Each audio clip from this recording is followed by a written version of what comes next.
اللهم صل على سيدنا محمد يا رب صل وسلم دائما ابدا على حبيبي.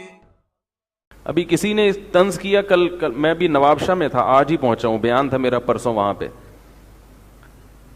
کہ وہ فقہا کا یہ مذہب ہے کہ مسافر آدمی 2 رکعتیں ہوتی ہے نا مسافر کی، امام اگر مسافر ہو 2 رکعتوں کے بعد سلام پھر لے، اور آپ مقیم ہیں، آپ نے مزید 2 رکعتیں بھی بولو بھائی مکمل کرنی ہے. تو فقہا یہ کہتے ہیں کہ اگلی 2 رکعتوں میں آپ کچھ بھی نہیں پڑھو گے، خاموش کھڑے رہو گے. آپ فقہا کیا کہتے ہیں؟ مسافر کے پیچھے جب مقیم نماز پڑھے گا تو وہ جب امام سلام پھیرے گا، آپ امام کے پیچھے کھڑے ہوگے تو وہ 2 رکعتیں کیسی ہوں گی؟ خاموش. تو اس پہ کسی نے طنز کیا ہے کہ یہ کیا، آپ اب امام کے پیچھے تو ہو نہیں، تو آپ کو تو قرات کرنی چاہیے. بھائی چلو امام کے پیچھے تو اختلاف ہے فقہا کا، حنفی کہتے ہیں کہ امام کے پیچھے قرات نہیں ہوگی، لیکن اب تو پیچھے نہیں ہے نا، امام کی تو نماز مکمل ہو گئی. تو فقہا یہ کہتے ہیں، میں اس مسئلے کو ابھی دلائل سے زیادہ تفصیل میں نہیں جا رہا، میرا موضوع نہیں ہے.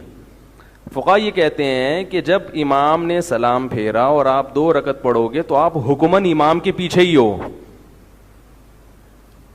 تو آج نواب شاہ میں کسی نے پوچھا کہ ایک شخص ہے جو طنز کر رہا ہے، کہہ رہے یہ کیوں پیچھے ہے، جب امام نے نماز ختم کر لی اور یہ 2 رکعت پڑھ رہا ہے تو پیچھے کیوں ہو گیا؟ میں نے کہا اس بیچارے کو حقیقتاً اور حکماً کا فرق معلوم نہیں ہے. ہم کب کہہ رہے ہیں کہ حقیقت میں امام کے پیچھے ہے، حکماً امام کے پیچھے. حکماً کا مطلب ہی یہی ہے کہ حقیقت نہیں ہے، حکم اس پر امام کے پیچھے والا ہی جاری ہوگا. اب جس بیچارے کو حقیقت اور حکماً کا فرق نہ آئے، اس سے آدمی کیا بحث کرے گا؟ اس کو تو پہلے اصول فقہ سمجھانے پڑیں گے.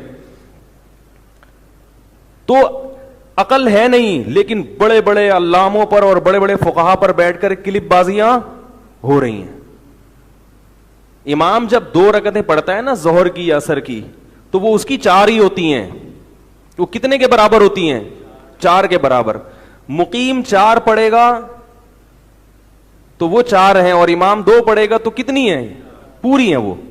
تو امام نے بھی تکبیر تحریمہ سے لے کے سلام تک مکمل نماز پڑھی ہے، اور آپ نے بھی تکبیر تحریمہ سے لے کے سلام تک مکمل نماز پڑھی ہے. تو آپ کی مکمل نماز امام کی مکمل نماز کے پیچھے ہے، تبھی مکمل اقتداء کا ثواب ملے گا، آپ کو آدھی جماعت کا ثواب نہیں ملے گا.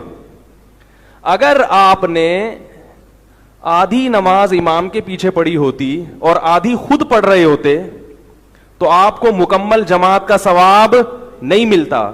پھر افضل یہ ہوتا کہ مسافر کو امام نہ بنایا جائے، جبکہ شریعت کیا کہتی ہے کہ مقیم کو امام بناؤ یا مسافر کو، ثواب دونوں کا برابر ہے. کیوں برابر ہے؟ اسی لیے تو برابر ہے کہ آپ کی جماعت مکمل امام کے پیچھے ہوگی،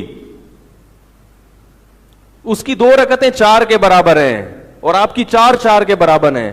مکمل جماعت کا ثواب جب ہی ملے گا جب آپ کو اگلی 2 رکعتوں میں امام کے پیچھے ہی فرض کیا جائے. نہیں آ رہی میرا خیال ہے بات سمجھ میں؟ 2 رکعت امام نے سلام پھیر دیا نا، اب آپ مجبوراً اگلی 2 پڑھ رہے ہیں کیونکہ آپ مقیم نہیں ہیں، مجبوراً 2 پڑھ رہے ہیں، لیکن شریعت ان اگلی 2 کو بھی کیا مانے گی؟ امام کے پیچھے ہی مانے گی. اسی کو کہتے ہیں احکام جو جاری ہو رہے ہیں وہ کس چیز کے جاری ہو رہے ہیں؟ کہ آپ امام کے پیچھے ہی ہیں. تو اب یہ ایک پیچیدہ بحث ہے، کیونکہ دماغ میں باریکی تو ہے نہیں، موٹے موٹے دماغ ہیں، نہ فقہ پڑھا ہے نہ اصول فقہ پڑھا ہے، تو اس لیے بیٹھ کے پھینکتے رہتے ہیں فقہ سے. پھر بھی اگر سمجھ میں نہیں آئے تو میں ایک سوال پوچھتا ہوں کہ جو آدمی 4 رکعتیں پڑھنے والا ہے ظہر کی، وہ امام کے پیچھے، مسافر امام کے پیچھے نماز پڑھتا ہے، تو اسے پوری جماعت کا ثواب ملے گا یا آدھی جماعت کا؟ اگر پوری جماعت کا ثواب ملے گا تو آپ کے بقول اس نے پوری 4 رکعتیں تو امام کے پیچھے نہیں پڑھی. اور اگر آدھی جماعت کا ثواب ملے گا تو کیوں؟ کیوں؟ آدھی جماعت کا ثواب ملنے کا مطلب ہے کہ پھر مسافر کو امام بنانا جائز نہیں ہے، جبکہ صحابہ کرام مسافر کو امام بناتے تھے، خود مقیم ہوتے تھے. خود نبی نے کئی دفعہ مسافر ہو کے صحابہ کو نماز پڑھائی اور 2 رکعتوں کے بعد فرمایا اتموا صلاتکم فإنا قوم سفر، ہم مسافر ہیں، تم اپنی نمازوں کو مکمل کر لو. تو کیا وہ جن صحابہ نے نبی کے پیچھے نماز پڑھی ان کو آدھی جماعت کا ثواب ملے گا؟